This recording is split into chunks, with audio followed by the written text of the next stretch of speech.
यहां आदिवासी वर्ग के काफी लोग हैं।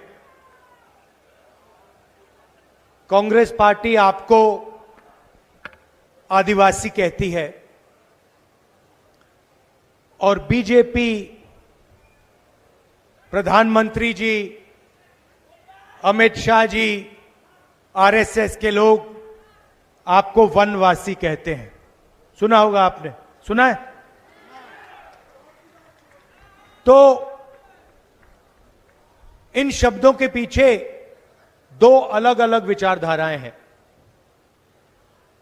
आदिवासी शब्द का मतलब वो लोग जो इस देश के, इस जमीन के पहले मालिक थे। मतलब आदिवासी का मतलब, अगर आप पहले मालिक थे तो जमीन पर, जल पर, जंगल पर, देश के धन पर आपका हक बनता है।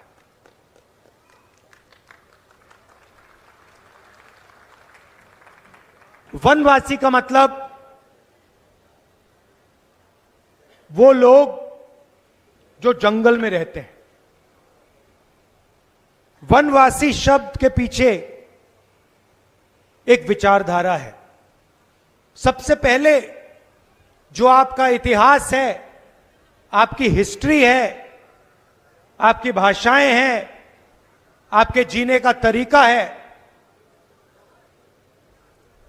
उसको यह शब्द मिटाने की कोशिश करता है। दूसरा, जब हम वनवासी कहते हैं तो उसके अंदर यह छुपा हुआ है कि वनवासियों को ना जमीन का, ना जल का, ना जंगल का अधिकार मिलना चाहिए। क्योंकि वनवासी का मतलब आप जंगल में रहते हो, जंगल में आपको कैसे अधिकार मिलेगा? आदिवासी का मतलब आप ओरिजिनल मालिक हो, देश के पहले मालिक हो, और पहले मालिक का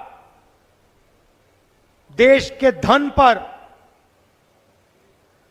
जल पर, जमीन पर, जंगल पर अधिकार बनता है। तो मैंने ये आपके सामने पहले बात रखी क्योंकि ये विचारधारा की लड़ाई है। देश में आपकी जगह कहां होनी चाहिए, उस बात की लड़ाई है। आदिवासियों की आबादी देश में 8% है। मैंने आंकड़े निकाले, मैंने पता लगाया कि हिंदुस्तान की सबसे बड़ी कंपनियों में, उनके मालिकों में आदिवासी कितने हैं। सीनियर मैनेजमेंट में आदिवासी कितने हैं। आप हैरान होंगे कि अगर आप हिंदुस्तान की 200 सबसे बड़ी कंपनियों की लिस्ट निकालो, उनकी मालिकों की लिस्ट निकालो, उनकी सीनियर मैनेजमेंट की लिस्ट निकालो, आपको वहां एक आदिवासी नाम नहीं मिलेगा। ये हमारे, मैंने कहा, प्रेस के मित्र हैं। मीडिया की कंपनी की लिस्ट निकालो, बड़े बड़े जो पत्रकार हैं उनकी लिस्ट निकालो, टीवी पर एंकर हैं उनकी लिस्ट निकालो, और मुझे एक आदिवासी इनमें से दिखा दो। एक आदिवासी आपको ना मीडिया में, ना कॉर्पोरेट इंडिया में, ना किसी संस्था में मिलेगा। हिंदुस्तान की सरकार को 90 लोग चलाते हैं। कौन चलाते हैं? आईएएस अफसर चलाते हैं। सही?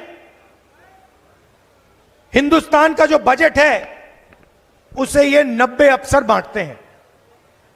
तो मैंने पता लगाया 90 अफसरों में से आदिवासी कितने, आप जानते हो? 1। 90 में से 1 अफसर आदिवासी है। आपकी आबादी 8% है, मगर देश में भागीदारी आपकी नहीं है।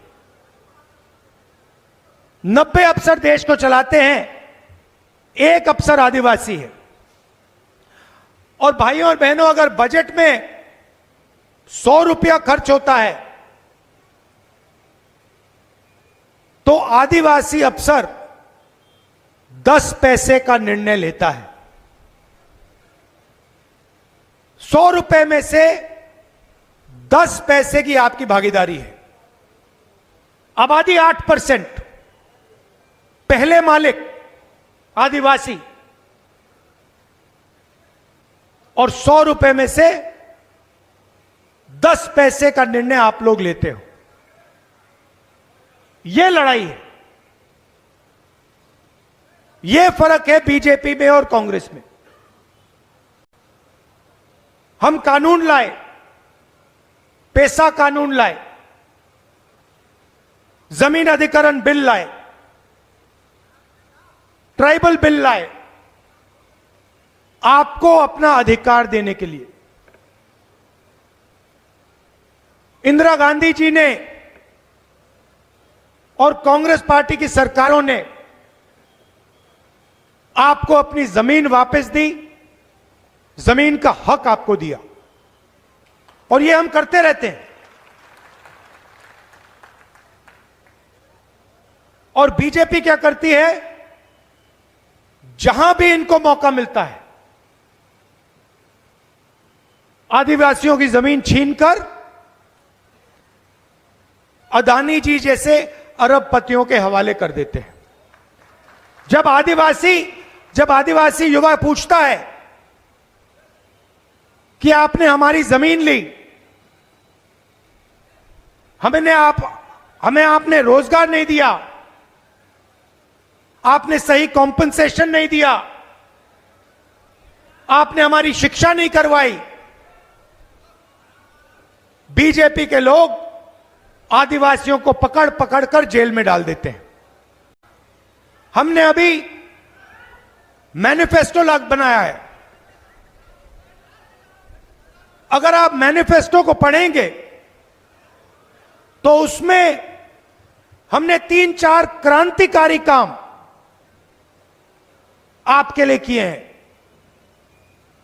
ऐसे काम किए हैं जिससे आपकी जिंदगी हमेशा के लिए बदल जाएगी। सबसे पहले हिंदुस्तान की जो गरीब लोग हैं, और उसमें बहुत सारे लोग आदिवासी हैं, दलित हैं, पिछड़े वर्ग के हैं, हर एक गरीब परिवार में, अच्छी तरह सुनिए मैं जो कह रहा हूं, हर एक गरीब परिवार को, उसमें से हम एक महिला को चुनेंगे और उस महिला के बैंक अकाउंट में साल के 1 लाख रुपए हम डालेंगे।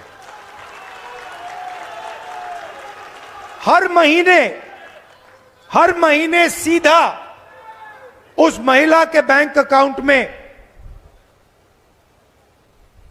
हजारों रुपए जाएंगे। साल में हिंदुस्तान की सरकार हर गरीब परिवार को 1 लाख रुपए बैंक अकाउंट में डायरेक्ट सीधा आपके बैंक अकाउंट में डालेगी। जो आशा और आंगनवाड़ी की महिलाएं हैं, उसमें भी आदिवासी हैं, पिछड़े वर्ग के लोग हैं, दलित हैं। उनको जो आज पैसा मिलता है, सरकार आने के एकदम बाद उस पैसे को हम दुगना कर देंगे, डबल कर देंगे। अब आदिवासी युवा, पिछड़े युवा, दलित, गरीब घर के युवा एक सवाल पूछते हैं। मैं 4000 किलोमीटर चला, कन्याकुमारी से कश्मीर चला, और पूरे रास्ते युवाओं ने मुझे कहा, राहुल जी हमें रोजगार नहीं मिलता। मध्य प्रदेश में देश से सबसे ज्यादा बेरोजगारी है। नरेंद्र मोदी जी ने नोटबंदी की, गलत जीएसटी लागू की। जो छोटे बिजनेस वाले हैं, जो छोटी फैक्ट्रियां चलाते हैं, मिडिल साइज फैक्ट्रियां चलाते हैं, वो सब बंद हो गए। सिर्फ अदानी, अंबानी, ये अरबपति ये बचे हैं। तो रोजगार पैदा ही नहीं हो रहा। और पूरे देश में युवा एक ही सवाल पूछते हैं कि हमें रोजगार चाहिए। रोजगार कहां से मिलेगा, कैसे मिलेगा? आज मैं इस भाषण में आपको जवाब देने आया हूं। सबसे पहले हिंदुस्तान की सरकार में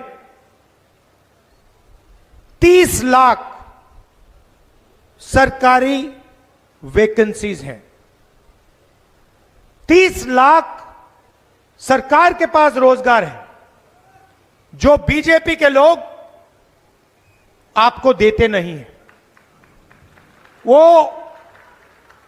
आपको कॉन्ट्रैक्ट पे काम देते हैं, आपसे मजदूरी करवाते हैं, मगर सरकारी नौकरी आपको नहीं देते।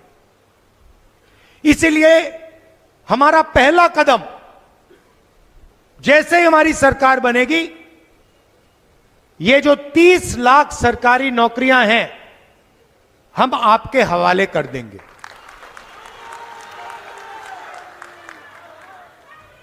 दूसरी बात, जो अमीर घर के लोग होते हैं, पता नहीं आपने अप्रेंटिसशिप शब्द सुना है या नहीं सुना है? तो मैं आपको बताता हूं अप्रेंटिसशिप क्या होती है। जो ये अमीर घर के बच्चे होते हैं, रोजगार का पाने से पहले, काम करने से पहले, ये अलग अलग कंपनियों में जाके ट्रेनिंग लेते हैं। कोई 6 महीने की ट्रेनिंग लेता है, 1 साल की ट्रेनिंग लेता है, और ट्रेनिंग के लिए इनको पैसे मिलते हैं। तो हम एक नया कानून ला रहे हैं। जैसे हम मनरेगा लाए थे, जिसमें हमें कहा था कि जो भी गरीब है उसे 100 दिन का रोजगार गारंटी करके कांग्रेस पार्टी देगी। तो ये हमने सालों पहले ये योजना हम आपके लिए लाए थे, और वो चलेगी। नरेंद्र मोदी जी ने उसको बंद करने की कोशिश की, पैसा नहीं देते हैं, हम उस योजना को चलाएंगे। मगर हम एक नई योजना, एक नया अधिकार आपको देना चाहते हैं। हिंदुस्तान के हर युवा को, हर गरीब युवा को, आदिवासी, दलित, पिछड़े वर्ग के, गरीब जनरल कास्ट के युवाओं को 1 साल की अप्रेंटिसशिप, साल का 1 लाख रुपया, जो भी युवा चाहता है, पब्लिक सेक्टर में, प्राइवेट सेक्टर में, 1 साल का अप्रेंटिसशिप का अधिकार हम आपको देने जा रहे हैं। तो हर युवा को यह मिलेगा। जो भी करना चाहेगा, वो बड़ी से बड़ी कंपनी में, सरकारों में, अस्पतालों में, अलग अलग संस्थाओं में उसे 1 साल की अप्रेंटिसशिप मिलेगी। 1 साल का 1 लाख रुपया मिलेगा, और फिर अगर वो अच्छा काम करेगा तो शायद वहीं उसको नौकरी मिल सकती है। जब मैं यहां यात्रा में निकला, युवाओं की एक शिकायत थी। आते थे, रोते हुए कहते थे कि राहुल जी, हमने सालों के लिए एग्जाम की तैयारी की, ट्यूशन का पैसा दिया, और जिस दिन चुनाव होता है उस दिन हमें पता लगता है कि बच्चों ने पैसा देकर पेपर खरीद लिया। हम पढ़े, हमने मेहनत की, और फायदा किसको हुआ? जो पढ़ा नहीं, जिसने पैसे देकर पेपर खरीदा। यह आपकी शिकायत थी। तो युवाओं के लिए तीसरा काम, पेपर लीक के खिलाफ एक कानून, सख्त से सख्त कार्रवाई। और ये जो प्राइवेट कंपनियों से पेपर करवाए जाते हैं, चेकिंग की जाती है, सरकार बनते ही हम ये सारा का सारा बंद करवा देंगे। हमारे किसान भाई हैं, आपने देखा होगा नरेंद्र मोदी जी किसान बिल लाए, कानून लाए, और लाखों किसान सड़क पे उतर पड़े। पंजाब में, हरियाणा में, मध्य प्रदेश में, पूरे देश में किसानों ने कानून का विरोध किया। किसान क्या चाहता है? किसान सिर्फ क्या? सही दाम। किसान ये कहता है कि देखिए, मुझे कोई फ्री गिफ्ट नहीं चाहिए, मुझे आपसे कोई तोहफा नहीं चाहिए, मगर जो मैं उगाता हूं, अपने खून पसीने से जो उगाता हूं, उसके लिए मुझे सही दाम मिलना चाहिए। बस यही कहता है किसान।